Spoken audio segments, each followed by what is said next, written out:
আসসালামু আলাইকুম। শুরু করছি বাঁধনহারা প্রেম গল্পের 4 নম্বর পর্ব। লেখনীতে শান্তামণি মায়াবতী। সকাল 8:30।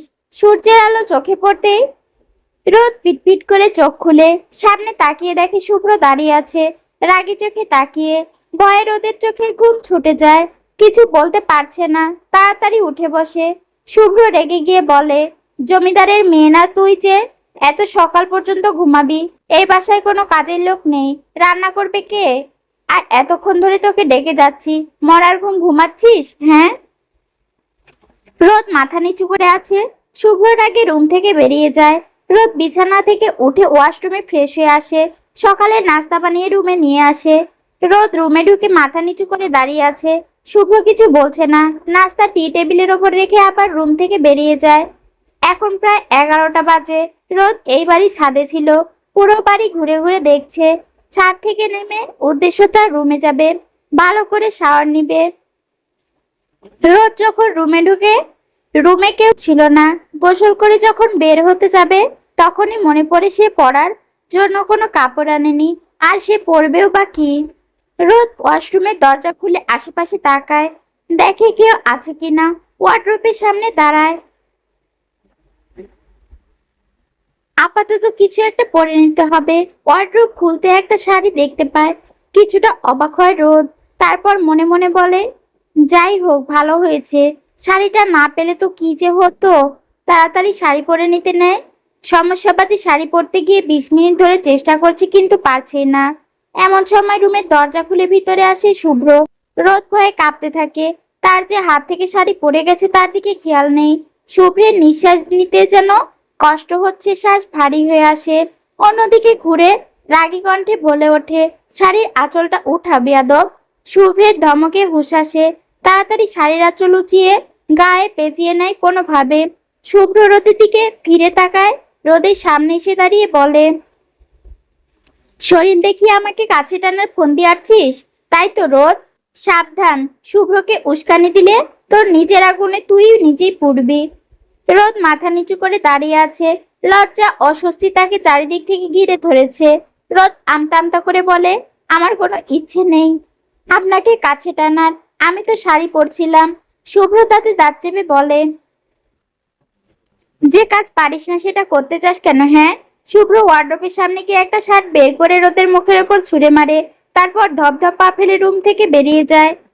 রোদ হাবলার মতো তাকিয়ে আছে। এতক্ষণ কি হলো তার মাথায় ঢুকছে না। রোদ কিছু কথা মনে মনে আওড়ায়। যাই হোক, যাক। রোদ, এই লোকের সামনে নিজেকে আর দুর্বল করবি না। তুই যত নিজেকে দুর্বল করবি এই লোক তত তোকে ভেঙে চুরমার করে দিবে। চৌধুরী বাড়ি। হেনা বেগম লাগাতার শুভ্রকে ফোন দিয়ে যাচ্ছে, কিন্তু শুভ্র ফোন তুলছে না। এদিকে আরাব চৌধুরী রোদকে খুঁজছে। হেনা বেগম আরাব চৌধুরীকে কিছুই বলেনি। যদি বলে তো আরাব চৌধুরী বাড়িতে তুলকালাম বাঁধাবেন, তারপর বাপ ছেলের যুদ্ধ শুরু হবে। হেনা বেগম কাছে নিলয় এসে বলে, আরে ডার্লিং কুল, এত হাইপার হইও না। যার বউ সে নিয়ে গেছে, এখানে আমরা কাবাব মে হাড্ডি হওয়ার দরকার নেই। হেনা বেগম ভ্রু কুঁচকে তাকায়, তারপর বলে, তুই জানতি নিলয়, তাহলে আমাদের আগে কেন বললি না? নিলয় ডোন্ট কেয়ার ভাব নিয়ে বলে, আরে সুইটহার্ট, তোমাদের বলার থেকে তো আমার জানের ভয় বেশি। এখনো বিয়ে করিনি, বাচ্চা হয়নি, কত স্বপ্ন বাকি আমার। তুমি কি চাও আমার বউ বাচ্চা বিয়ে করার আগে এতিম হোক? হেনা বেগম তীক্ষ্ণ দৃষ্টিতে তাকিয়ে আছে। নিলয় দাঁত কেলিয়ে হাসে, তারপর বলে, আসলে সুইটহার্ট, কথা হলো যে আমার অনেক স্বপ্ন শুভ্র ভাই আর অয়ন ভাইয়ের বাসরাতের ব্লগ ভিডিও বানাবো।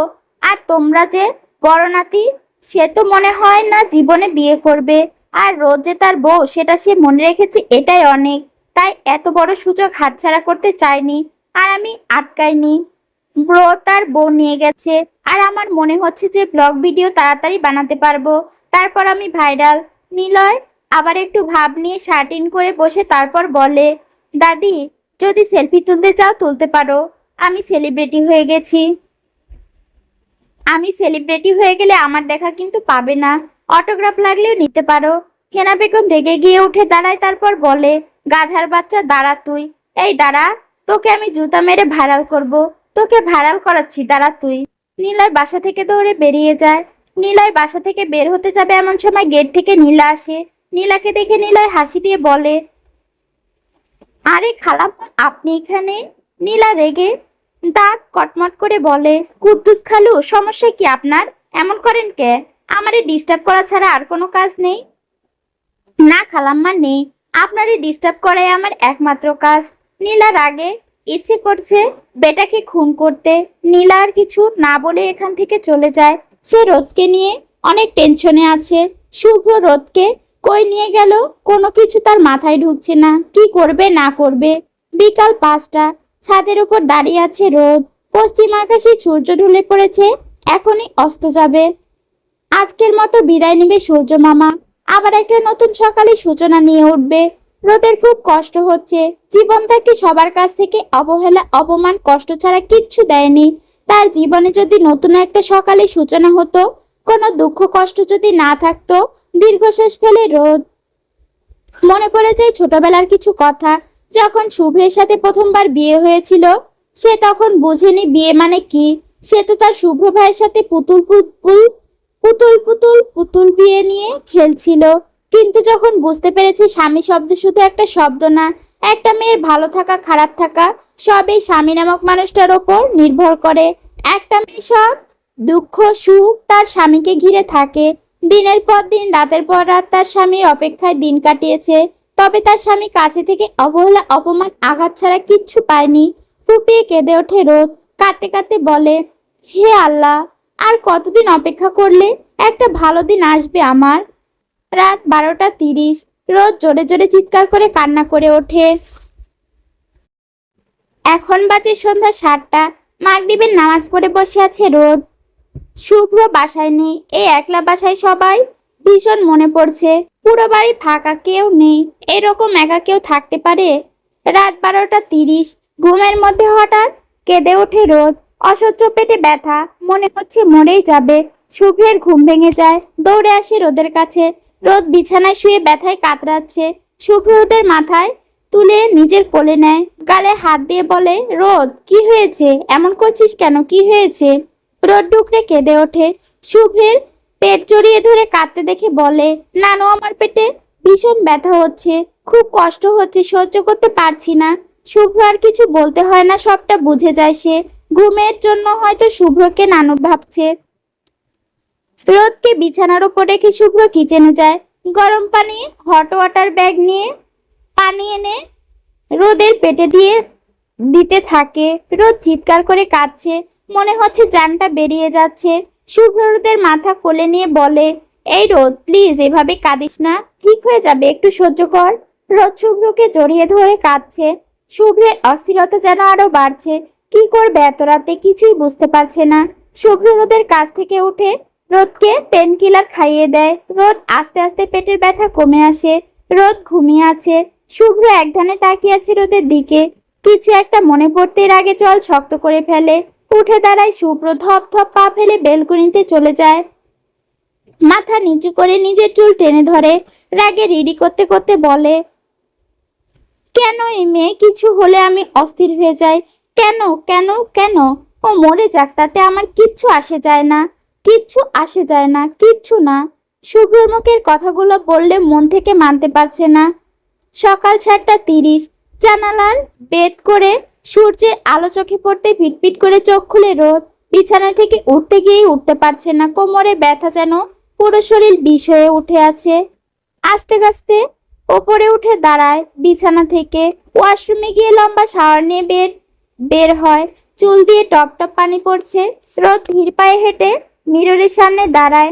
চেহারা কেমন ফ্যাকাশে হয়ে আছে, ঠোঁট শুকনো হয়ে আছে।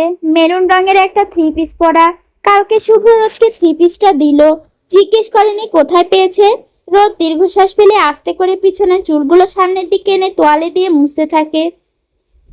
শুভ্র সোফায় শুয়ে আছে, ঘুমের ভান ধরে রোদকে দেখছিল। পেছন থেকে চুলগুলো সরানোর জন্য ঘাড়ের নিচের কালো কুচকুচে তিলটা যেন ফুটে উঠেছে ফর্সা শরীরে।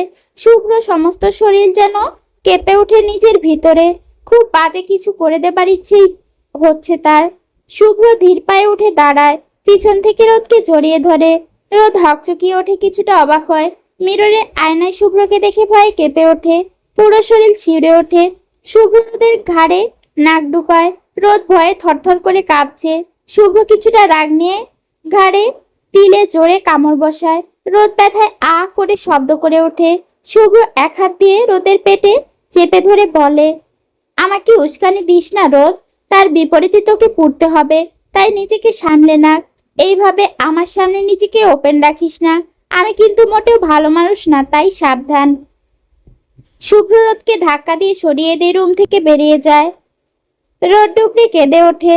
কি হচ্ছে তার সাথে কিছুই বুঝতে পারছে না। চৌধুরী বাড়ি। হেনা বেগম টেনশনে শরীর অসুস্থ হয়ে গেছে। শুভ্র কল ধরছে না, কোনো খোঁজ খবর নেই। শুভ্র রোদের কোনো খোঁজ নেই। অয়ন কালকে বাসায় এসেছে, এসেই সব শুনেছে, কিছুটা অবাক হলেও কাউকে কিচ্ছু বলে না। এখন সময় বিকাল 4টা। সারাদিন শুভ্র বাসায় আসেনি। রোদ রান্না করে খাবার খেয়ে শুয়ে আছে। এমন সময় শুভ্র রুমে ঢুকে। শুভ্রকে রুমে ঢুকতে দেখে রোদ চোখ বন্ধ করে ঘুমের ভান ধরে আছে। শুভ্র এক নজর বিছানার উপর তাকিয়ে ওয়াশরুমে চলে যায়। গোসল করে ফ্রেশ হয়ে বের হয়। কোমরে তোয়ালে পেঁচিয়ে আবার চোখ পড়ে রোদের ঘুমন্ত মুখের দিকে। যতই সে চেষ্টা করুক না কেন এই মেয়ের কাছ থেকে নিজেকে দূরে রাখতে, কিন্তু সে পারে না। বেহায়া চোখ এই মেয়ের দিকেই যাবে। শুভ্র শার্ট পরে রেডি হয়ে ঘুমন্ত রোদকে কোলে তুলে নেয়। আস্তে করে রুম থেকে বেরিয়ে আসে। এদিকে রোদ ঘুমের ভান ধরতে গিয়ে সত্যি সত্যি ঘুমিয়ে গেছে। রোদ শুভ্র রোদকে কোলে নিয়ে ড্রাইভিং সিটে বসে। সারা রাস্তা রোদকে কোলে নিয়ে গাড়ি চালিয়ে চৌধুরী বাড়িতে আসে। রোদ এখনো ঘুমিয়ে আছে। শুভ্র রোদকে কোলে নিয়ে বাড়ির ভিতর ঢোকে। এদিকে নিলয় গার্ডেনে ঘুরে ঘুরে ভিডিও করছিল।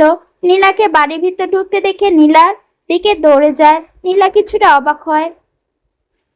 নীলার সামনে এসে দাঁড়ায় নিলয়, তারপর বলতে থাকে, এই যে খালাম্মা, আপনি কখন আসলেন? নীলার আগে কটমট করতে করতে বলে, অসভ্য লোক, নিজেই দেখলো যে এই মাত্র বাড়িতে ঢুকলাম, আবার জিজ্ঞেস করছি কখন আসলাম। এই তো বছর খানিক হবে আসছি। এই মাত্র তো আসলেন খালাম্মা, তাহলে মিথ্যা বলছেন কেন? দেখলেন যখন, তাহলে আবার আমায় জিজ্ঞেস করছেন কেন? আচ্ছা, আপনি মনে হয় কোনোভাবে পাবনা থেকে পালিয়ে এসেছেন। আমি একটা কাজ করি, পাবনায় ফোন দিয়ে বলি আপনাদের পাগলাগারদ থেকে একজন পাগল বেরিয়েছে, পালিয়ে এসেছে আমাদের এখানে। নীলয় থতমত খেয়ে যায়। নীলার কথায় মেকি হেসে বলে, আমার কোনো সমস্যা নেই পাগলাগারদে যেতে, তবে আমি গেলে আপনাকে সাথে নিয়েই যাব। আপনি আসলে একটা হাদারাম, ইচ্ছে তো করছে ধাক্কা দিয়ে বুড়িগঙ্গা নদীতে ফেলে দিতে। নীলা আর নিলয় বাড়ির সামনে দাঁড়িয়ে ঝগড়া করছে। এমন সময় নীলার চোখ যায় বাড়ির গেটের দিকে। শুভ্র রোদকে কোলে নিয়ে বাড়িতে ঢুকছে। নীলা নিলয়কে ঝগড়া বাদ দিয়ে অন্যদিকে তাকাতে দেখে নীলাও সেই দিকে তাকায়।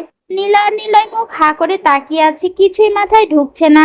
সব যেন মাথার ওপর দিয়ে যাচ্ছে। দিনের বেলা কি স্বপ্ন দেখছে নাকি? নীলা নিজের গায়ে চিমটি কাটে, না এটা তো সত্যি। শুভ্র নীলাদের পাশ কাটিয়ে যেতে যেতে বলল, নীলা, গাধাটাকে বলো মুখটা বন্ধ করতে, তা না হলে মুখের ভেতর হাতি, মহিষ, ছাগল যা সব আছে ঢুকে যাবে। শুভ্রের কথায় নিলয় মুখ বন্ধ করে কাচুমাচু করে মিনমিনিয়ে বলে ওঠে, এত বড় অপমান ব্রো, তা আবার এই খালার সামনে? শুভ্র যেতে নীলা হুহা করে হেসে দেয়, তারপর চলে যায়। বাড়ির ভিতর শুভ্র রোদকে নিচে রুমে শুয়ে দিয়ে নিচে আসে। এমন সময় আরাপ চৌধুরী গম্ভীর কণ্ঠে ভেসে আসে, শুভ্র, এতদিন কই ছিলে? আর রোদকে কেন নিয়ে গেছো কাউকে কিছু না বলে? তুমি চাচ্ছটা কি শুভ্র? শুভ্রর পা থেমে যায়। পিছন ফিরে আরাপ চৌধুরীর সামনে দিকে তাকিয়ে তারপর বলে, আমি আমার বউকে যেখানে ইচ্ছে নিয়ে যাব, তাতে কারো অনুমতি বা জানানোর প্রয়োজন মনে করি না আমি। আরাপ চৌধুরী রাগান্বিত হয়ে বলেন, ও রিয়েলি? রোদ তোমার বউ, সেটা তোমার এতদিন পর মনে পড়লো? বাহ বাহ, খুব সুন্দর। আমি আমার কাজে কাউকে কৈফিয়ত দেই না, কখনো দিবও না। বলেই রাগে ধপধপ পা ফেলে বাসা থেকে বেরিয়ে যায়। নীলা দৌড়ে সিঁড়ি বেয়ে ওপরে রোদের রুমে যায়, কিন্তু রোদকে নিজের রুমে কোথাও দেখে না। কিছু একটা ভেবে শুভ্রের রুমের দরজা খুলে উকি দেয়। রোদ বেডের ওপর শুয়ে আছে। নীলা চিন্তিত হয়ে রোদের গায়ে গলায় হাত দেয়, মনে মনে বলে, সব তো ঠিকই আছে, তাহলে এইভাবে কোলে নিয়ে আসলো কেন? নীলা রোদকে আস্তে করে ডাকে। রোদ গভীর ঘুমে তলিয়ে আছে। নীলা রোদকে ধাক্কা দেয়। রোদের ঘুম হালকা হয়ে আসে, পিটপিট করে চোখ খুলে সামনে নীলাকে দেখে লাফ দিয়ে উঠে বসে। চোখ ডুলে আবার তাকায়, হ্যাঁ সত্যি নীলা তার সামনে। রোদ নীলাকে জড়িয়ে ধরে। কিছুটা শান্ত হয়ে রোদ আসে পাশে তাকায়। অবাক হয় সে, এখানে আসলো কিভাবে? আর সে তো এখন নিজের রুমে নেই, শুভের রুমে কি করে আসলো? নীলার দিকে তাকাতে নীলা সবটা বলে। রোদ দীর্ঘশ্বাস ফেলে, তারপর নীলা বলে, রোদ, তোকে হয়তো শুভ্র ভাই অনেক ভালোবাসে, তা না হলে এইভাবে বিয়ের আগে তোকে তুলে নিয়ে যেত না।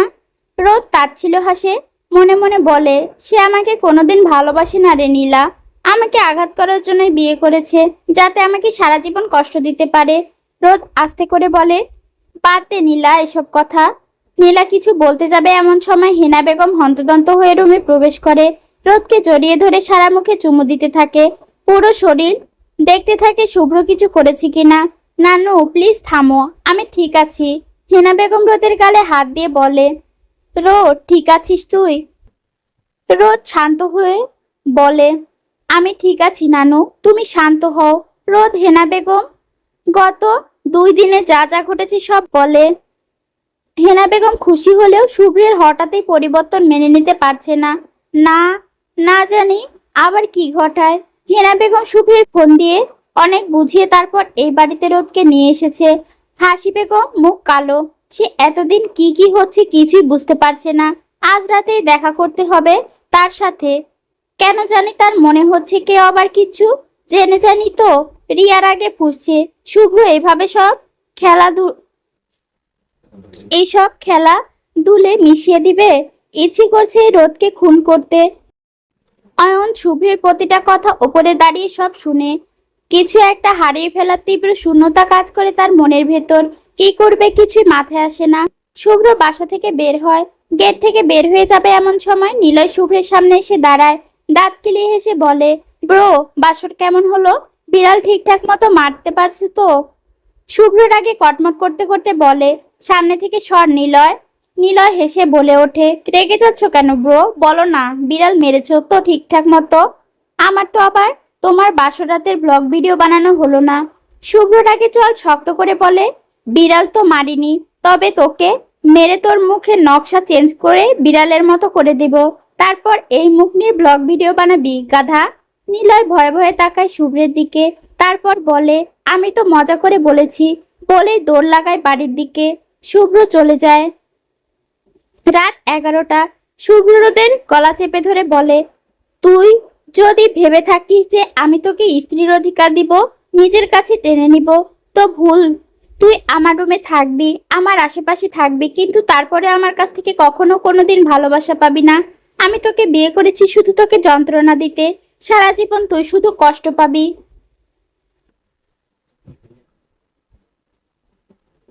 এখন সময় 11টা। রোদ শুভ্রের রুমে শুয়ে আছে। শুভ রুম থেকে বের হয়নি। হেনা বেগম রাতের খাবার রুমেই দিয়ে গেছেন। রোদ বিছানার উপর শুয়ে এপিটোপিট করছে, ঘুম আসছে না। বিছানা থেকে উঠে ব্যালকনিতে চলে যায়। সেখানে দাঁড়িয়ে আছে রোদ। কিছুক্ষণ ব্যালকনিতে দাঁড়িয়ে থেকে রুমের দিকে আসে, ওয়াশরুমে চলে। ফ্রেশ হয়ে ওয়াশরুম থেকে বের হয়। রুমের ভেতর ঢুকে শুভ্র। রোদ শুভ্রকে দেখে থতমত খেয়ে যায়। কেন জানি অস্থির লাগছে সবকিছু। ধীর পায়ে রোদের কাছে হেঁটে যায়। শুভ্র কিছু বলছে না, এক ধ্যানে তাকিয়ে আছে রোদের দিকে। শুভ্র হঠাৎ রোদের গলা চেপে ধরে ধরে আর রাগে চল শক্ত করে বলতে থাকে, তুই যদি ভেবে থাকিস যে আমি তোকে স্ত্রীর অধিকার দিব, নিজের কাছে টেনে নিব, তো ভুল। তুই আমার রুমে থাকবি, আমার পাশে থাকবি, কিন্তু তারপরে কখনো ভালোবাসা পাবি না। তোকে সারা জীবন কষ্ট দেবার জন্য বিয়ে করেছি আমি, তোর জীবন আমি নরক বানিয়ে ছাড়বো। শুভ্র রোদকে ধাক্কা দিয়ে কিছুটা দূরে সরিয়ে দেয়, তারপর রুম থেকে বেরিয়ে যায়। শুভ্র রুম থেকে বের হতেই জানালার পাশ থেকে কারো ছায়া সরে যায়। রোদ ফ্লোরে বসে কাঁদতে কাঁদতে ঘুমিয়ে পড়ে। রাত 1টা 30। রুমে আসে শুভ্র। রোদকে ফ্লোরে পড়ে থাকতে দেখে ছুটে যায়। রোদের কাছে শুভ্র রোদকে কোলে নিয়ে বিছানায় শুয়ে দিয়ে তাকিয়ে আছে রোদের দিকে। এইদিকে হাসি বেগম একটা অন্ধকার রুমে দাঁড়িয়ে আছে কারো সামনে, কিছু একটা বলছে। আমার কেন জানি মনে হচ্ছে শুভ্র সবকিছু জেনে যায়নি তো। অপর পাশের লোকটি বলে ওঠে, না কিছুই জানতে পারেনি।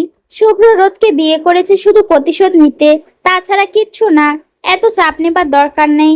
হাসি বেগম শান্ত হয়, তারপর বলে, এরপর যা করতে হবে ভেবেচিন্তে, কোনো ভুল হলে এতদিনের খেলা সব এক নিমিষেই শেষ হয়ে যাবে। হাসি বেগম চলে আসে। অয়নের চোখে ঘুম নেই, ইচ্ছে করছে ছুটে চলে যেতে রোদের কাছে, ইচ্ছে থাকলেও তার অধিকার নেই। অয়ন আনমনে বলে ওঠে, কেন তুমি আমার হলে না?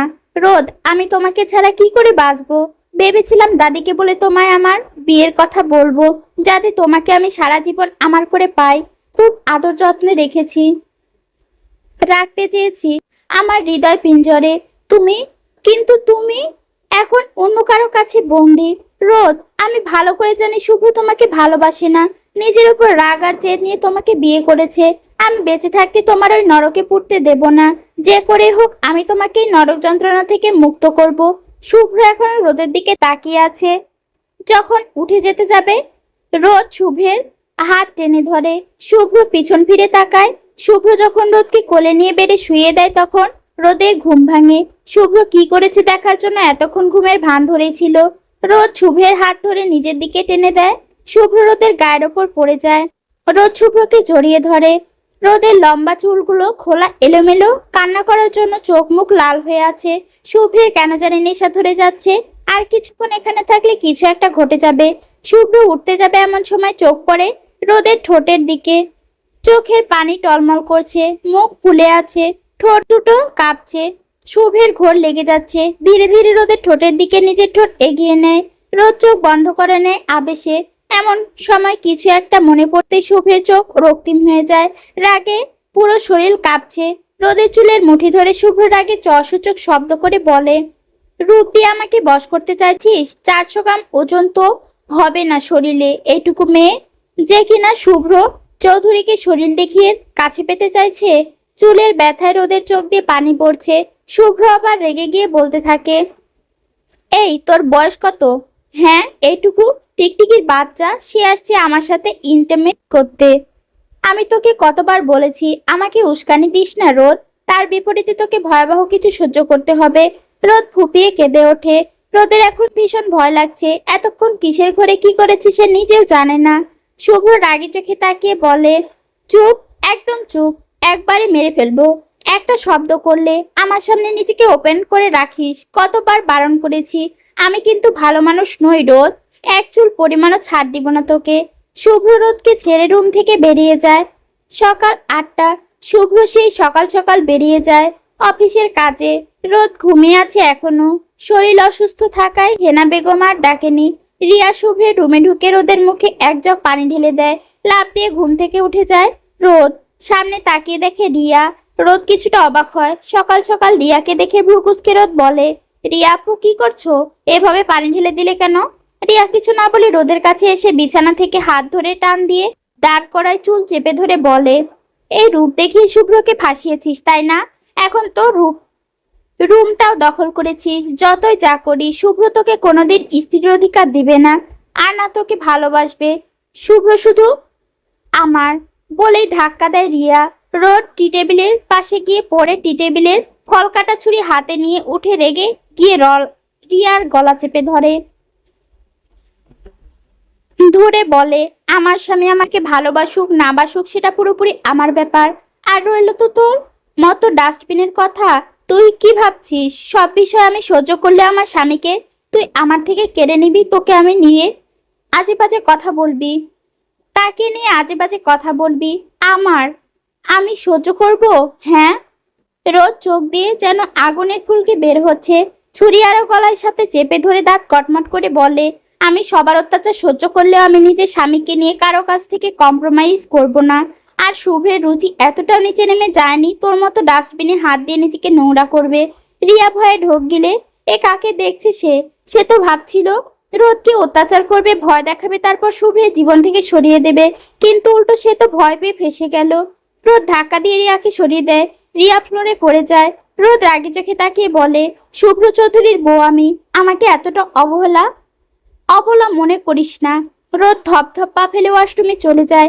রিয়া অবাক হয়, ভয়ে সব শখ হয়ে এক হচ্ছে সে দৌড়ে বের হয়ে যায় রুম থেকে। রিয়া দৌড়ে হাসি বেগমের রুমে আসে। জোরে জোরে শ্বাস ফেলতে থাকে। হাসি বেগম ভ্রুকুসকে তাকিয়ে আছে। রিয়া হাঁপাতে হাঁপাতে বলে, খালাম্মণি, রোদ। রোদ কি? খালাম্মণি, রোদ আমার গলায় ছুরি ধরে কিছুক্ষণ আগে যা যা ঘটেছে সব খুলে বলে। কিন্তু হাসি বেগম এই সবের কিছু বিশ্বাস করে না। এই মেয়েকে কিনা এত বছর অত্যাচার করে এসেছে, যে কিনা মুখ থেকে টু শব্দটুকু করেনি, আর সে কিনা প্রতিবাদ করবে। হাসি বেগম রাগি চোখে তাকিয়ে বলে, রিয়া, তোমার মাথা ঠিক নেই, রুমে গিয়ে রেস্ট নাও। তোমাকে বলেছিলাম শুভ্রকে নিজের আয়ত্তে আনতে, আর তুমি কিনা আবল তাবল বকছো। হ্যাঁ, যাও, গিয়ে নিজের রুমে যাও। খালাম্মণি, বিশ্বাস করে আমি সত্যি বলছি।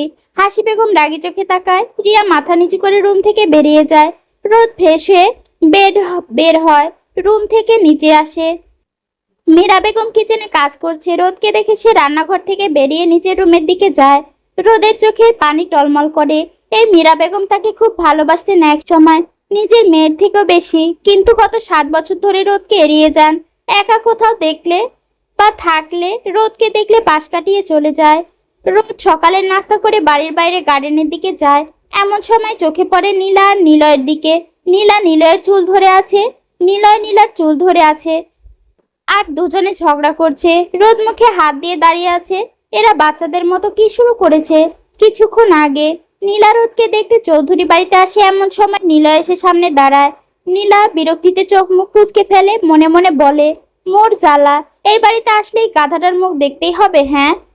নীলা নীলার দিকে তাকিয়ে দাঁত কেলিয়ে হাসে, তারপর বলে, খালাম্মা কেমন আছেন? নীলা রাগান্বিত হয়ে বলে, কুদ্দুস মিয়া, আপনার কি কোনো কাজ নেই আমাকে খালাম্মা বলা ছাড়া? হ্যাঁ। না, আমার তেমন কোনো কাজ নেই আপনাকে খালাম্মা ডাকা ছাড়া। এই কথায় কথায় খালাম্মা বলবেন না, বলে দিচ্ছি, তাহলে কিন্তু ভালো হবে না। আচ্ছা ঠিক আছে খালাম্মা, না থুক্কু, না মানে কথায় কথায় খালাম্মা বলবো না, গানে গানে বলবো। নীলা নিলয়ের দিকে এগিয়ে যায়, তারপর বলে, আপনাকে তো আমি আজকে শেষ করে ফেলবো। নিলয় বাঁকা হেসে বলে, শেষ তো অনেক আগেই হয়ে গেছি খালাম্মা। আপনি আসলে একটা গাধা, আপনাকে ইচ্ছে করছে পচা নর্দমায় চুবিয়ে মারতে। নীলয় নীলা রাখতে দেখে আবার হাসে। নীলা যেন পুরো শরীরটাকে আগুনে জ্বলছে। নীলা রেগে গিয়ে নিলয়ের চুল টেনে ধরে। নিলয় আ বলে শব্দ করে ওঠে ব্যথায়। লাগছে আমার খালাম্মা, ছাড়েন। লাগছে তাই না? আর খালাম্মা খালাম্মা করবেন? হ্যাঁ। খালাম্মা মাফ করে দেন, আর খালাম্মা বলবো না খালাম্মা। নীলা রেগে গিয়ে আরো জোরে চুল টেনে ধরে, বলে, আপনি আসলে একটা অসভ্য লোক খালাম্মা। এই অদম বেচারাকে ছেড়ে দিন, দয়া করুন খালাম্মা। নীলা রাগে আরো জোরে চুল টেনে ধরে। নীলায় দুষ্টু হেসে তারপর নীলার চুল ধরে তারপর বলে, আপনি যদি আমার চুল না ছাড়েন খালাম্মা, তাহলে আমিও আপনার চুল ছাড়বো না। একদিকে নীলা নীলের চুল ধরে টানছে, অন্যদিকে নিলয় চুল ধরে খালাম্মা খালাম্মা করছে। রোদ তাড়াতাড়ি গিয়ে দুজনকে দুই দিকে সরিয়ে দিয়ে বলে, নিলয় ভাই, অয়ন ভাই কি শুরু করেছেন? সরি, এখানে নীলা হবে। আপনারা বাচ্চাদের মতো চুল টানাটানি করছেন কেন? হ্যাঁ। নীলা রোদকে দেখে দাঁত কেলিয়ে হেসে বলে, ভাবি, আসলে আপনার বান্ধবী আমার বিয়ান, সেই হিসেবে আমি একটু বিয়ানের সাথে চুল টানাটানি করে দেখছিলাম বিয়ানের চুলগুলো আসল কিনা। রোদের ভাবি ডাক শুনতে লজ্জায় মাথা নিচু করে ফেলে। নীলা নিলয়ের দিকে রাগি চোখে তাকিয়ে আছে। নিলয় নীলাকে চোখ টিপ মেরে বাড়ির গেট থেকে বেরিয়ে যায়। নীলা ভ্রুকুচকে রোদের দিকে তাকায়, তারপর বলে, এত লজ্জা পেতে হবে না। হ্যাঁ, লজ্জাবতী লাজুক লতা। রোদ মাথা তুলে নীলার দিকে তাকায়। নীলা ফিক করে হেসে দেয়, তারপর বলে, না জানি কোন বজ্জিন আমার পিছে লাগছে। তোদের বাড়িতে আসলে এই হাদারামের সাথে ধাক্কা লাগবে, না হয় গায়ে পড়বে, আসবে ঝগড়া করতে, কানের কাছে এসে খালাম্মা খালাম্মা করবে। এই বাড়ি ছেলেদের জন্মের সময় হয়তো করলার রস দিয়েছিল মুখে, তাই ভালো কথা হয়তো মুখ থেকে বের হয় না। রোদ নীলার হাত ধরে বলে, বাদ দে না এইসব কথা, চল বাড়ি ভিতর চল।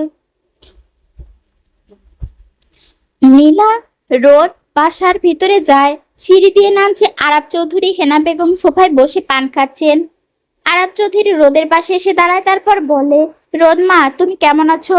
রোদ আস্তে করে বলে, আমি আলহামদুলিল্লাহ ভালো আছি মামা, আপনি কেমন আছেন? আমি ভালো আছি মা। রোদ মা, তোমার সাথে আমার কিছু কথা আছে। রোদ আরাব চৌধুরীর দিকে তাকিয়ে বলে, জি বলুন মামা। তোমার সাথে কি শুভ্র কোনো বাজে ব্যবহার করে বা গায়ে হাত তুলে? তোমার ভয় পেতে হবে না মা, তুমি নির্ভয়ে বলো। রোদ একটু হেসে বলে, না মামা, আমার সাথে সে কোনো রকম কিছু করে না। আরাব চৌধুরী রোদের মাথায় হাত বুলিয়ে বলে, মা, মনের ভেতর কোনো সংকোচ রাখবে না। আর আমি অফিসের কাজে কিছুদিনের জন্য দেশের বাইরে যাচ্ছি, কবে ফিরবো জানি না। হাসি বেগম আরব চৌধুরী যাওয়ার কথা শুনে বাঁকা হাসে। আরব চৌধুরী আবার বলে, রোদমা, শুভ্র যদি তোমার গায়ে হাত তোলে বা আজে বাজে কিছু বলে, তাহলে তুমি আমাকে সাথে সাথে কল করে বলবে, আমি তারপর ওর ব্যবস্থা নিব। রোদ আস্তে করে মাথা দুলায়। আরব চৌধুরী হেনা বেগমের কাছে এসে তার কাছে বলে চলে যায়। এখন সময় রাত 8টা। রোদ নিজে রুমে শুয়ে আছে। সারাদিন শুভ্রের দেখা মেলেনি বাড়িতে, হয়তো অফিসের কাজ নিয়ে ব্যস্ত আছে। রোজ সকাল থেকে সারাদিন নীলার সাথেই ছিল। নীলা সন্ধ্যা হবার আগে বাড়িতে চলে যায়। রোজ শুভ্রের দরজার আশেপাশে গিয়ে উকিঝুঁকি দিচ্ছে, কিন্তু শুভ্রের ছায়াও দেখেনি। নীরা আপুর বিয়ের পর বাড়িটা আবার খালি হয়ে গেছে। অহনা টিনা চলে গেছে হোস্টেলে। অহনা টিনা সব বয়সী, তারা সমবয়সী। তারা দুজন একসাথে হোস্টেলে থেকেই পড়ে। নীরা আপুর বিয়ের জন্য আসছিল, বাড়িতে আবার চলে গেছে। বাড়িটা এখন একেবারে ফাঁকা। রোদ রুম থেকে বেরিয়ে ড্রয়িং রুমে আসে। এদিক ওদিক তাকায়, আশেপাশে কাউকে দেখছে না। কেমন যেন বাড়িটা নিস্তব্ধ হয়ে আছে। রোদ ধীর পায়ে হেঁটে কিচেনের দিকে যায়। রাতের খাবার খেয়ে আবার ওপরে উঠে হেনা বেগমের রুমে যায়। হেনা বেগম বিছানার সাথে হেলান দিয়ে পান খাচ্ছেন আর বই পড়ছেন। রোদকে রুমে ঢুকতে দেখে চশমাটা খুলে রোদের দিকে তাকায়। রোদকে নিজের কাছে ডাকে। রোদ হেনা বেগমের কোলে মাথা রেখে শুয়ে পড়ে। হেনা বেগম পান চিবাতে চিবাতে বলেন, রোদ, শুভ্র দাদু ভাই, সাথে সব ঠিক আছে তো? তোর গায়ে কি এখনো হাত তুলে? রোদ শুভ্রের কথা শুনতেই ফুপিয়ে ওঠে। হেনা বেগম রোদের মাথায় হাত বুলিয়ে বলে, কাঁদিস না রোদ, ধৈর্য ধর, দেখবি একদিন সব ঠিক হয়ে যাবে। হেনা বেগম একটু থেমে আবার বলতে শুরু করে, রোদ, পুরুষ মানুষের মন হচ্ছে পাথরের মতো, সারা জীবন মাথা ঠুইক্কা কাঁদলেও বুঝে না। আবার সেই পুরুষের মনে যদি একবার ভালোবাসা সৃষ্টি করতে পারিস, তাহলে তাকে সারা জীবন আগলে রাখে নিজের ভালোবাসা দিয়ে। রোদ ঘুরে হেনা বেগমের মুখের দিকে তাকায়, চোখ দিয়ে পানি পড়ছে।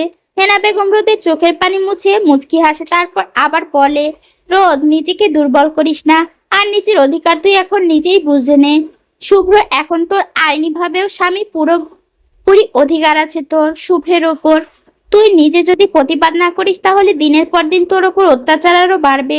শুভ্রকে বুঝিয়ে বল, সময় থাকতে নিজের স্বামীকে আঁচলে বাদ, যেন কোথাও না পালাতে পারে। রোদ চুপচাপ হেনা বেগমের কথা শুনছে। রোদ হেনা বেগমের কথা শুনতে শুনতে এক সময় সেইখানেই ঘুমিয়ে যায়। হেনা বেগম রোদকে ঘুমাতে দেখে রোদকে বালিশে ভালো করে শুইয়ে দেয়। সেও পাশ ফিরে শুয়ে পড়ে। রাত 12:30। অয়ন বাসায় আসছে রাত 11টার দিকে। খাওয়া দাওয়া করছে, তারপর রুমে কতক্ষণ রেস্ট নিয়ে চলে যায় ছাদে রোদকে খুঁজতে, কিন্তু রোদ সেখানে নেই। শুভ্রের রুমে, রোদের রুমেও খুঁজেও কোথাও পায় না। রোদের হঠাৎ করে ঘুম ভেঙে যায়, বিছানা থেকে উঠে বসে। হেনা বেগম গভীর ঘুমে। রোদ কিছু না বলে বিছানা থেকে উঠে দাঁড়ায়, আস্তে করে হেনা বেগমের রুম থেকে বেরিয়ে আসে। অয়ন রোদকে হেনা বেগমের রুম থেকে আসতে দেখে একদিনে তাকিয়ে আছে রোদের দিকে। ঘুম ঘুম চোখে মুখ ফুলিয়ে লাল হয়ে আছে, হাত খোপা করা চুল, মুখের কাছে ছোট ছোট চুলগুলো এলোমেলো হয়ে আছে। অসম্ভব সুন্দর লাগছে রোদকে। রোদ অয়নকে খেয়াল করেনি। হঠাৎ অয়ন রোদের সামনে দাঁড়ায়। রোদ কিছুটা ভয় পেয়ে যায়, 2 কদম পিছিয়ে যায়। অয়নকে দেখে বুকে থুথু করে। অয়ন রোদকে দেখে মুচকি হাসে।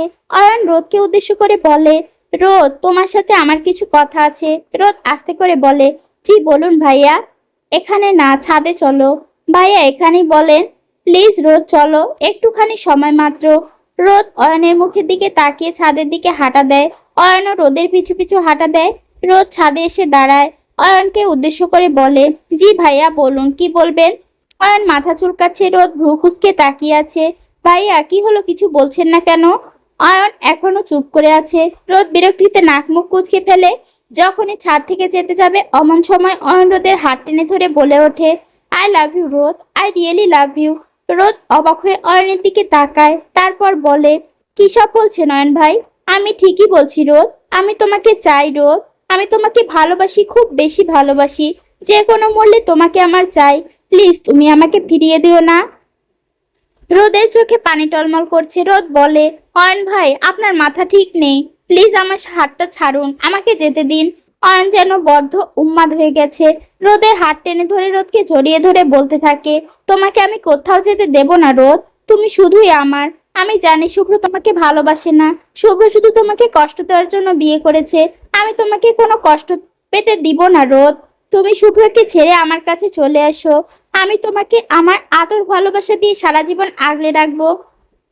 শুভ্র হঠাৎ রোদের হাত টেনে ধরে অয়নের কাছ থেকে সরিয়ে ঠাস ঠাস করে দুটো থাপ্পড় মারে। ঘটনা এত দ্রুত ঘটেছে যে বুঝতেই কয়েক সেকেন্ড লাগে।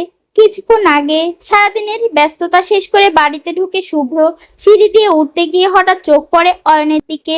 ছাদের দিকে হাঁটছে, পাশে একটা মেয়েও আছে, তবে পিছন ফিরে থাকায় অন্ধকার ভালোভাবে বুঝতে পারছে না। শুভ্র কৌতূহলবশত অয়নের পিছনে। হঠাৎ হাতে থাকা সাইলেন্ট করা ফোনে আলো জ্বলে ওঠে। কল আসে শুভ্রের। শুভ্র কথা শেষ করে দ্রুত পায়ে ছাদে ওঠে। ছাদে গিয়ে অপ্রকাশিত কিছু কথা আর দৃশ্য চোখে পড়তে রাগে চোখ শক্ত হয়ে যায়। রাগে ঘাড়ের রগ ফুলে ওঠে। বর্তমান রোদ ছাদের ফ্লোরে পড়ে আছে। অয়ন কিছু অবাক হয়ে তাকিয়ে আছে শুভ্রের দিকে। এমন সময় শুভ্রকে এখানে আশা করেনি কেউ। রোদের চুলের মুঠি ধরে দাঁত দাঁড় করায় শুভ্র। রাগে ডিরি করতে করতে বলে, বাহ, খুব সুন্দর পিরিচ চলছে তাহলে। হ্যাঁ, বাসায় রোদের চোখ ব্যথায় রোদের চোখ দিয়ে পানি পড়ছে। শুভ্র আবারও বলে ওঠে, ভাতার থাকতে অন্য ভাতারের কাছে আসছিস তাই না? এই ভাতার দিয়ে হয়, একটা ভাতার দিয়ে হয় না তোর, বেয়াদবের বাচ্চা। শুভ্র আবার রোদকে থাপ্পড় মারতে চায়। এমন সময় অয়ন শুভ্রের হাত ধরে। অয়ন শুভ্রকে উদ্দেশ্য করে বলে, শুভ্র দেখ, রোদের কোনো দোষ নেই। রোদকে আমি এখানে ডেকে এনেছি। রোদকে ছেড়ে দে তুই। এইভাবে রোদকে মারবার রাইট নেই তোর। শুভ্র রোদকে ছেড়ে দিয়ে অয়নের শার্টের কলার চেপে ধরে বলে, তুই আমাকে রাইট শেখাবি? আমি কি করব না করব? হ্যাঁ, তুই শেখাবি আমাকে? অয়ন, আজ শেষবারের মতো বলে দিচ্ছি তোকে, আমাদের দুইজনের মাঝে তুই আসবি না, তাহলে ভুলে যাব তুই আমার ভাই। বলে অয়নকে ধাক্কা দিয়ে সরিয়ে দেয়। রোদের হাত ধরে টানতে টানতে নিচে নিচে রুমে নিয়ে আসে। দরজা লাগিয়ে দেয়। রোদকে ধাক্কা দিয়ে ফ্লোরে ফেলে দেয়। শুভ্র হাঁটু গেড়ে রোদের সামনে এসে রোদের গালে চেপে ধরে রাগে রিরি করতে করতে বলে, আদর ভালোবাসা দিয়ে আগলে রাখবে তোকে, যার জন্য তুই এত রাতে আদর ভালোবাসা পেতে ছাদে গিয়েছিলি, তোর ভাতারের সাথে কি? রোদ ব্যথায় চোখ দিয়ে পানি পড়ছে। শুভ্র আবার বলতে থাকে, কি বলেছিলাম? আমাকে উস্কানি দিস না তাহলে, তার বিপরীতে তোকে ভয়াবহ কিছু সহ্য করতে হবে। কেন শুনলি না আমার কথা? হ্যাঁ বল, উত্তর দে। রোদ শুভ্রের হাত গাল থেকে সরিয়ে কাঁদতে কাঁদতে বলে, বিশ্বাস করুন, আপনি যা ভাবছেন সেসব কিছুই না, প্লিজ আমাকে ছেড়ে দিন। শুভ্রের রাগে যেন দাউ দাউ করে কয়েক গুণ বেড়ে যায়। শুভ্র রোদের চুলের মুঠি ধরে বলে, ও তাই, কিচ্ছু না। এত রাতে কি তাহলে তাহাজ্জুদ পড়তে গেছিস তুই তোর ভাতার নিয়ে? হ্যাঁ, নষ্ট কোথাকার, তোর মতো ডাস্টবিনকে আমি আর বাঁচিয়ে রাখবো না, তোকে আমি শেষ করে ফেলবো। আপনি যা ভাবছেন সেসব কিছু না, বিশ্বাস করেন প্লিজ। শুভ্র জোরে জোরে হাসতে থাকে, তারপর বলে, বিশ্বাস? তা আবার তোর মতো খুনিকে? হ্যাঁ। রোদ কিছুটা অবাক হয়। শুভ্র তাকে খুনি বলছে কেন? আপনি কি বলছেন? আমি কাকে খুন করেছি? আর খুনি বা কেন বলছেন? শুভ্র রোদের হাত টেনে দাঁড় করিয়ে বলে, সব জেনে শুনে না জানার ভান করিস না রোদ। তুই কি ভেবেছিস এই ভালা ভুলা চেহারার পেছনে তোর ওই খারাপ রূপ আমি দেখবো না? আপনি কি বলছেন কিছুই আমি বুঝতে পারছি না। শুভ্র রোদের চুলের মুঠি ধরে বলে, কিছু বুঝতে পারছিস না তাই না? তুই একটা খুনি, খুনি, খুনি। তোকে সবাই মাফ করলে আমি তোকে কখনোই মাফ করব না, কোনো দিন না। রোদ কাঁদতে কাঁদতে বলে, আমি কাকে খুন করেছি? কিসব বলছেন আপনি? শুভ্র চোখে রক্ত উঠে যায় রাগে। কাকে খুন করেছিস? এত তাড়াতাড়ি সব ভুলে গেলি? বাহ, তোর কারণে আমি আমার মাকে হারিয়েছি, আমার জীবনের সব থেকে মূল্যবান মানুষকে হারিয়ে ফেলেছি। ও সরি, তোর কারণে না, তুই নিজ হাতে খুন করেছিস আমার মাকে। রোদ অবাক হয়ে তাকিয়ে আছে শুভ্রের দিকে। শুভ্রের চোখ লাল হয়ে আছে। রোদ ধপ করে ফ্লোরে বসে পড়ে, আস্তে করে বলে, মামনিকে আমি খুন করেছি? রোদ পাথরের মূর্তির মতো বসে আছে, চোখ দিয়ে অনবরত পানি পড়ছে। এতদিন শুভ্রের তার প্রতি খারাপ ব্যবহারের কারণ তাহলে এটা? এই জন্য শুভ্র ভাই তাকে এত বছর ধরে ঘৃণা করছে? এই জন্য এত বছর সে বিদেশ ছিল? রোদ স্তব্ধ হয়ে আছে। শুভ্র চড়ে চড়ে হাসছে। হাসি দিয়ে রোদের সামনে হাঁটু কেড়ে বসে চুলের মুঠি ধরে বলে, কি কথা বন্ধ হয়ে গেল? জানতাম এটাই হবে। আজকে তো শেষ দিন রোদ, তোর মতো খুনি বাজে চরিত্রের মেয়েকে আমি আর বাঁচিয়ে রাখবো না। রোদের মুখে কোনো শব্দ নেই। শুভ্র দাঁড়িয়ে কোমরের বেল্ট খুলে রোদকে ইচ্ছে মতো মারতে থাকে। যতক্ষণ না নিজের রাগ কমে রোদ ফ্লোরে লুটিয়ে পড়ে, কিন্তু মুখ থেকে কোনো শব্দ বের হয় না। রোদ মার সহ্য করতে না পেরে অজ্ঞান হয়ে যায়। শুভ্র হাতের বেল দূরে ছুঁড়ে মারে, রুম থেকে বেরিয়ে যায়। রুমের দরজা লক করে গাড়ি চাবি নিয়ে বেরিয়ে যায় বাড়ি থেকে। 1 ঘন্টার রাস্তা 15 মিনিট ড্রাইভ করে নিজের গেস্ট হাউসে আসে শুভ্র। বাড়ির ভিতর ঢুকে ভাঙচুর করা শুরু করে, পুরো বাড়ি তছনছ করে ফেলে। কিছুক্ষণ আগে সাজানো গোছানো বাড়িটা যেন একটা বস্তি মনে হচ্ছে। শুভ্র কোনোভাবে রাগ কমাতে পারছে না, দেয়াল ঘেঁষে বসে পড়ে, হাত দিয়ে অনবরত রক্ত পড়ছে। সকাল 7টা, জানালা বেদ করে সূর্যের রশ্মি পড়ে রোদের মুখে। চোখ মুখ কুঁচকে ফেলে রোদ, পিট পিট করে চোখ খুলে তাকায়। নিজের অবস্থান বুঝতে কয়েক সেকেন্ড লাগে। ফ্লোরে শুয়ে আছে রোদ। রাতের কথা মনে পড়তে চোখের কোণে পানি চলে আসে। আস্তে করে ওঠার চেষ্টা করে, কিন্তু সে ব্যর্থ হয়। শরীরে প্রচন্ড ব্যথায় আবার ফ্লোরে লুটিয়ে পড়ে। শরীরের ব্যথায় রোদ কান্না করে দেয়। অসহ্য যন্ত্রণা হচ্ছে, ফর্সা গায়ে কালচে দাগ হয়ে গেছে। কোনো কেন কেন কোনো কোনো জায়গায় রক্ত জমাট বেঁধে ব্লেডের আঘাতে। মুখ শুকনো, ঠোঁটের কোণে রক্ত জমাট বেঁধে গেছে। রোদ আস্তে করে উঠে বসে বেডের পাশ ধরে উঠে দাঁড়ায়। আস্তে করে ওয়াশরুমের দিকে হাঁটা দেয়। ওয়াশরুম ঢুকে ঝর্ণা ছেড়ে দেয়। গায়ে ঠান্ডা পানি পড়তেই পুরো শরীর জ্বলে ওঠে, ব্যথায় চোখ দিয়ে পানি পড়ছে। হঠাৎ রুম থেকে হেনা বেগমের ডাক আসে। হেনা বেগম রোদকে ডাকছে। রোদকে সে পুরো বাড়ি খুঁজে কিন্তু কোথাও পায়নি। পরে শুভ্রের রুমে আসে, দেখে দরজা আটকানো, আবার চলে যায় ঘরে। পরে কিছু একটা ভেবে রুমের ভিতরে আসে, শব্দ পায় ওয়াশরুম থেকে, পানির শব্দ আসছে। হেনা বেগম রোদকে বলে ওঠে, কি করছিস রোদ? রোদ নিজেকে স্বাভাবিক করতে পারে না, মুখে ওড়না চেপে ধরে ফুঁপিয়ে ওঠে। কিছুক্ষণ পর স্বাভাবিক হয়ে বলে ওঠে, নানু আমি গোসল করছি। হেনা বেগম ভ্রু কুঁচকে ফেলে, তারপর কিছু একটা ভেবে মুচকি হাসে। মনে মনে বলে, তাহলে রোদ শুভ্র দাদু ভাইয়ের সাথে সব ঠিকঠাক হয়েছে। হেনা বেগম হাসি হাসি মুখে রোদকে উদ্দেশ্য করে আবার বলে ওঠে, রোদ গোসল শেষ করে তাড়াতাড়ি নিচে আয় নাস্তা করতে। রোদ তাড়াতাড়ি বলে ওঠে, নানু তুমি আমার খাবার রুমে পাঠিয়ে দাও প্লিজ, আমার ভালো লাগছে না নিচে যেতে, আমি রুমে বসেই খাবো। হেনা বেগম বলে, আচ্ছা ঠিক আছে, আমি তোর খাবার রুমে পাঠিয়ে দিচ্ছি, তোর নিচে যেতে হবে না।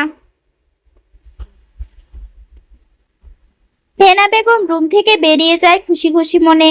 রোদ ঝর্ণার নিচে বসে পড়ে, পুরো শরীর যেন জ্বলছে। কাঁদতে কাঁদতে বলে, ভালো যখন বাঁচতে পারবে না আঘাত কেন করেন? সারা রাত ঘুমায়নি।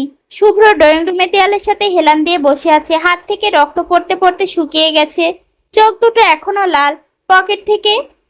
হঠাৎ পকেটে থাকা ফোনটা বেজে ওঠে। শুভ্র ফোনটা রিসিভ করে কানের পাশে ধরে, পরক্ষণে আস্তে করে ওঠে, হাতে একটা রুমাল পেঁচিয়ে বাসা থেকে বেরিয়ে যায়। রোদ প্রায় 1 ঘন্টা শাওয়ারের নিচে বসে থাকে। গোসল করে বের হতে দেখে টি টেবিলে খাবার রাখা। ধীর পায়ে আয়নার সামনে দাঁড়ায়, নিজের দিকে তাকায়। মনে পড়ে যায় কালকে রাতের কথা। কালকে সে অন্য এক শুভ্রকে দেখেছিল, যার চোখে ছিল ঘৃণা, রাগ, প্রতিশোধ। চোখের ঠোঁটে কেঁপে ওঠে, চোখ দিয়ে পানি পড়ছে। চোখের পানি মুছে আয়নার দিকে তাকায়, তারপর বলে, আমি তাকে ভালোবাসি বলে আজ পর্যন্ত অনেক আঘাত সহ্য করেছি, সবার বাজে কথা শুনে অত্যাচার সহ্য করে পড়ে রয়েছি এই বাড়িতে শুধু তার একটু ভালোবাসার জন্য।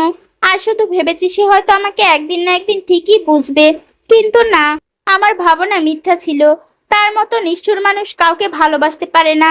রোদের চোখের পানি মুছে খাবারের প্লেট নিয়ে রুম থেকে বেরিয়ে যায়, নিজের রুমে ঢুকে দরজা লাগায়। 3 দিন পর নীলা আসে চৌধুরী বাড়িতে। মামা বাড়ি থেকে ফিরে রোদের সাথে দেখতে বলতে আসে। সিঁড়ি দিয়ে উঠে রোদের রুমের দিকে যাচ্ছিল নীলা, এমন সময় পেছন থেকে খালাম্মা ডাক শুনে পিছনে ফিরে তাকায়। নীলা নিলয়কে দেখে সামনের দিকে ফিরে তাড়াতাড়ি হাঁটা দেয়। এমন সময় নীলাকে হাঁটতে দেখে দৌড়ে গিয়ে নীলার কাছে যেতে নেয়, পা পিছলে ধপাস করে ফ্লোরে পড়ে যায়। জোরে চিৎকার করে ওঠে, বউ বাঁচাও। নীলা চিৎকার শুনে পিছন ফিরে তাকায়, দেখে নিলয় ফ্লোরে পড়ে আছে। নীলাকে তাকাতে দেখে নীলয় ফ্লোরে শুয়ে এক হাত গালের দিকে দিয়ে নীলার দিকে দাঁত কেলিয়ে হাসছে। নীলা ভ্রু কুঁচকে তাকায়, তারপর বলে, এই আপনি এখানে এভাবে গাধার মতো শুয়ে আছেন কেন? আমি তো আপনাকে দেখছিলাম খালাম্মা, আসলে দাঁড়িয়ে দেখতে পারছিলাম না ভালো করে, তাই শুয়ে শুয়ে দেখছি। আসলে সবকিছুতেই শান্তি থাকা দরকার। নীলা হাবলার মতো তাকিয়ে আছে নিলয়ের দিকে, তারপর বলে, এমনি এমনি তো আপনাকে গাধা বলি না, আসলে আপনি একটা গাধা, বলে নীলা চলে যায়। নিলয় গাল থেকে হাত ছড়িয়ে ফ্লোরে মাথা এলিয়ে দিয়ে কাঁদো কাঁদো গলায় বলে, হে আমার কপাল, বাবাজি তুমি কি আমার কপালে পড়ে জয় লিখেছো? পড়তে পড়তে আমার কোমরের অবস্থা 12টা থেকে 13টা বেজে গেছে। নিলয় মনে মনে আওড়ায়, এই খালাম্মা কাছে আসলে আমি পড়ে যাই, নিশ্চিত এই খালাম্মার সাথে বজ্জিন আছে। আস্তে করে উঠে দাঁড়ায় নিলয়, পা খোঁড়াতে খোঁড়াতে নিজের রুমে যায় আর বলতে থাকে, আমি আর এই খালাম্মার কাছে আসবো না। নীলা শুভ্রের রুমের দিকে যায়, কিন্তু সেখানে রোদকে কোথাও না পেয়ে রোদের রুমে যায়। রোদ ব্যালকনিতে দাঁড়িয়ে আছে। এখন সময় বিকেল 4:30। এই 3 দিন রোদ রুম থেকে বের হয়নি, রুমের ভেতরে বন্দি করে রেখেছে নিজেকে। নীলা রোদকে পিছন থেকে জড়িয়ে ধরে, রোদ নীলাকে দেখে মুখে হাসি ফুটে। নীলা রোদকে বলে, জানু অনেক মিস করেছি তোকে, কেমন আছিস? রোদ মুচকি হাসে, তারপর বলে, আমি ভালো আছি, তুই কেমন আছিস? আমি ভালো আছি। রোদ নীলা আশা একটু ভালো লাগে, এই এমন একটা মানুষ যে কিনা তাকে সবসময় হাসাতে পারে। তবে রোদ নীলাকে সেদিনের রাতের ঘটনা বলেনি, নীলাকে বললে কুরুক্ষেত্র বাঁধাবে। অয়ন এই 3 দিন ধরে রোদকে কোথাও দেখেনি, রুমে যেতে চেয়েছিল কিন্তু কিছু একটা ভেবে আর রুমেও যায়নি। কেন জানি এইসবের জন্য তার নিজেকে অপরাধী মনে হচ্ছে। এইদিকে শুভ্র একটা হোস্টেলের কাছে দাঁড়িয়ে আছে, এমন সময় হোস্টেলের গেট থেকে একটা মেয়ে দৌড়ে এসে জড়িয়ে ধরে। শুভ্র মেয়েটাকে জড়িয়ে ধরে। এতদিন পর নিজের আদরের ছোট বোনকে দেখে শুভ্র চোখ ছলছল করে ওঠে। রুহি শুভ্রকে জড়িয়ে ধরে ফুপিয়ে কেঁদে ওঠে। কান্না মিশ্রিত কণ্ঠে শুভ্রকে উদ্দেশ্য করে বলে, ভাইয়া তুমি দেশে আসছো 1 মাস হয়ে গেছে, আর আজকে আসছো আমাকে দেখতে?